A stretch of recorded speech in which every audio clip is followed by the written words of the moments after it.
50% des industries françaises sont concentrées ici, autour de nous, à Fos-sur-Mer.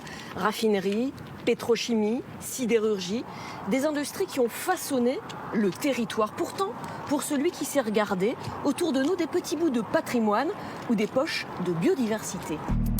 Pour la plupart d'entre nous, Fos-sur-Mer, c'est avant tout cela. Des usines, des fumées et 2 fois plus de maladies chroniques qu'ailleurs en France.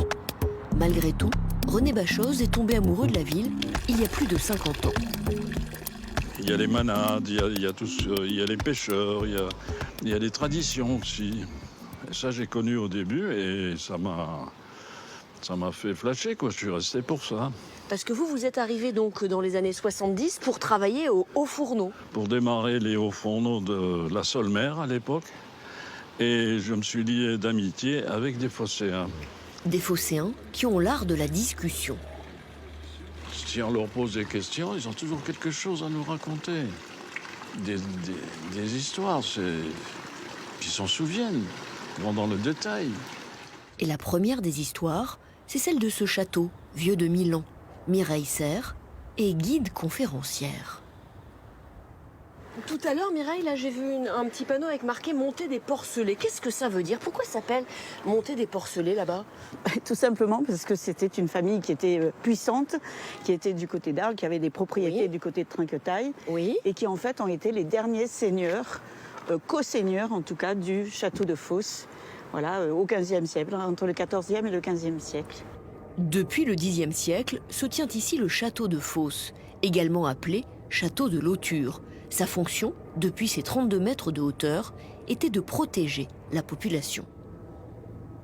Vous aviez toute une ligne de châteaux, en fait, depuis Arles jusqu'ici, qui étaient les premiers châteaux féodaux, avec celui de Salon de Provence, par exemple, Saint-Chamas, qui protégeaient, vu les attaques des morts qui se précisaient, voilà, à cette époque-là.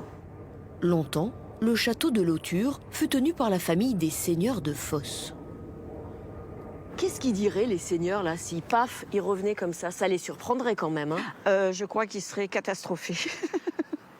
Alors, il faut savoir que les Fos, effectivement, c'était quand même une famille qui était très rebelle. Hein. C'est un petit peu comme les Baux, hein, qu'on disait race d'aiglon, jamais vassal.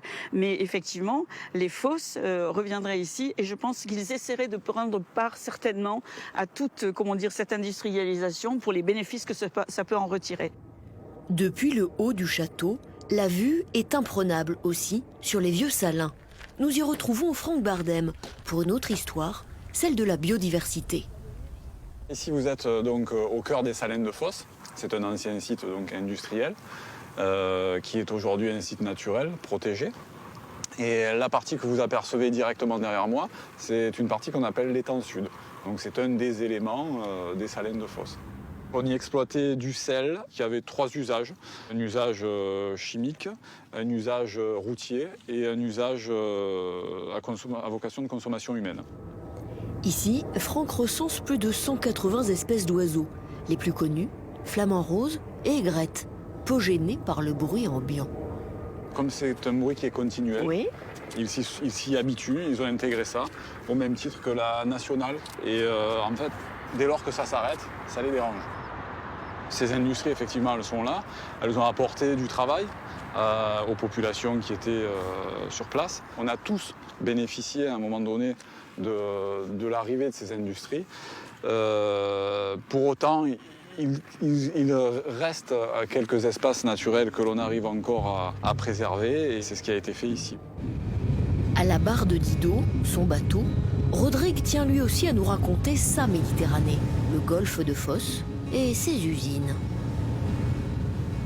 Elles font partie du paysage maintenant. Quand on part, c'est simple. Je voulais vous emmener, je voulais vous emmener juste le point de paradis où le samedi de dimanche, surtout en été, on se retrouve à 70, 80, 100 bateaux, juste derrière.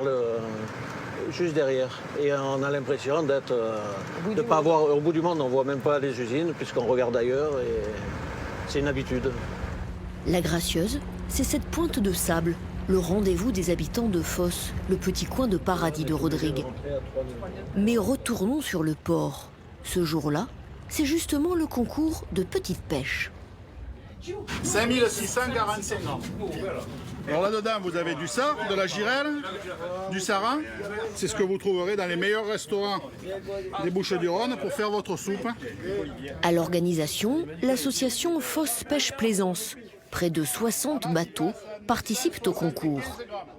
Vous leur dites à Fosse, il n'y a rien, il n'y a que du pétrole dans la mer. Voilà, exactement. Et ils disent qu'il y a les usines, c'est pas grave, nous on reste avec nos poissons. Allez, une bonne journée, merci beaucoup. Fosse-sur-Mer, vous le voyez, certes, c'est la ville des paradoxes, mais c'est aussi une ville aux 1000 visages, une ville pleine de surprises.